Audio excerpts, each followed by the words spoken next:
வாய் லீசோல் ஏன் லீசோல் ப்ராப்பர்ட்டி வாங்கணும்?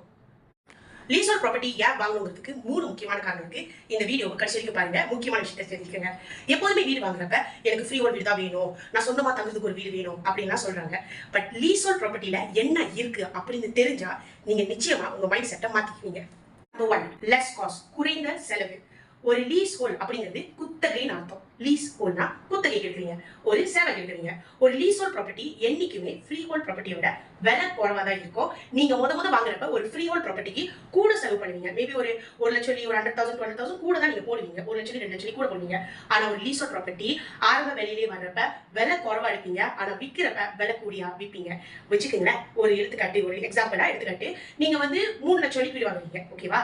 அதை 6 வருஷம் இல்ல 7 வருஷம் கழிச்சு விற்கிறப்ப அது 4 லட்சமாவோ இல்ல 5 லட்சமாவோ கூட ஏறும். அதுக்கு பேர் தான் மதிப்பீடு, அந்த இடத்தோட மதிப்பீடு.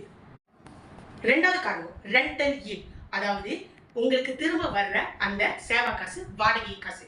ஏன் ஃப்ரீ ஹோல்ட் ப்ராப்பர்ட்டி கூட நீங்க சொல்லலாம், நான் ஃப்ரீ ஹோல்ட் ப்ராப்பர்ட்டி வாங்கியிருக்கேன், அதை நானும் சேவைக்கு விடுறேன், வாடகைக்கு விடுறேன், அதுல காசு வருது. ஆனா ஒரு விஷயம் நல்லா தெரிஞ்சுக்கோங்க, என்னைக்குமே ஒரு ஃப்ரீ ஹோல்ட் ப்ராப்பர்ட்டியை நீங்க என்னதான் வாடகைக்கு விட்டாலும் என்ன ரீசர்ச் சொல்லுதுன்னா, ஒரு ஃப்ரீ ஹோலை விட ஒரு லீஸ் ஹோல் ப்ராப்பர்ட்டிக்கு தான் ROI என்று சொல்லப்படுகிற ரிட்டர்ன் ஆஃப் இன்வெஸ்ட்மெண்ட், அதாவது அந்த உங்களோட நீங்க மூலதனம் போட்டீங்கன்னா அந்த போட்ட மூலதனத்தை விட அதிகமாக காசு கொடுக்கக்கூடிய ஒரே ப்ராப்பர்ட்டி லீஸ் ஹோல் ப்ராப்பர்ட்டி. அதனால நீங்க ஒரு லீஸ் ஹோல் ப்ராப்பர்ட்டி எப்போது வாங்குனீங்கன்னா ஃப்ரீ ஹோலை விட அது உங்களுக்கு கூட வருமானத்தை தான் கொடுக்கும். Return of investment, rental yield will be higher, அது அதிகமாக இருக்கும். மூணாவது பாயிண்ட், ப்ரொவிஷன் ஆஃப் இன்சென்டிவ், ஊக்கத்தொகை வழங்குதல். எப்போதுமே ஒரு லீசோல் ப்ராப்பர்ட்டிக்கு அதோட காம்படிஷனால நிறைய டெவலப்பர்ஸ் என்ன பண்ணுவாங்கன்னா, நிறைய ப்ராப்பர்ட்டி இருக்கு விற்கிறப்ப இந்த ஏர்லி பர்ட் ரிபேட், அப்புறம் ஃபர்ஸ்ட் ரிபேட், 7% ரிபேட், 10% ரிபேட், இப்படி எல்லாம் சொல்லி ஒரு ஊக்கத்தொகை வழங்குவாங்க.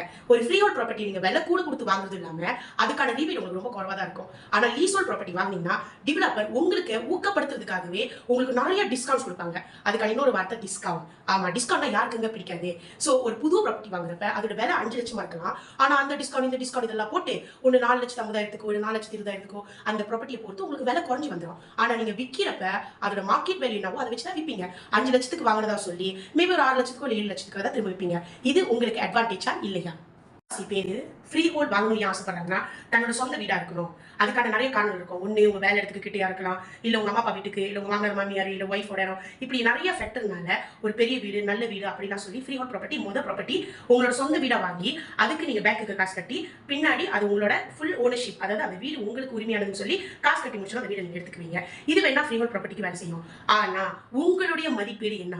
ஒரு ஃப்ரீ ஹோல்ட் ப்ராப்பர்ட்டி வாங்குறப்ப உங்களோட தகுதி பேங்கால 3 லட்சம் முடிவு பண்ணப்பட்டுச்சுன்னா நீங்க உங்க பேருக்கு கீழே ஒரு வீடு வாங்கி அதுக்கு மாசம் கரெக்டா காசு கட்டினா கூட உங்களோட மதிப்புங்கிறது இவ்வளவு இல்ல, இத்தனோண்டு தான் ஏறும். ஏன்னா அது ஒரு ஃப்ரீ ஹோல்ட் ப்ராப்பர்ட்டிக்கு நீங்க காசு கட்டிட்டு இருக்கீங்க. அதுவே ஒரு லீஸ் ஹோல்ட் ப்ராப்பர்ட்டியை உங்க முதல் ப்ராப்பர்ட்டியா ஒரு இன்வெஸ்ட்மெண்ட்காக நீங்க வாங்குனீங்கன்னா 3 லட்சத்துல இருக்கிற உங்களோட சொந்த மதிப்பீடு, your value will go high. உங்க மதிப்பை 3 லட்சத்துல இருந்து 4 லட்சம் 5 லட்சம் அப்படின்னு ஏத்துவாங்க.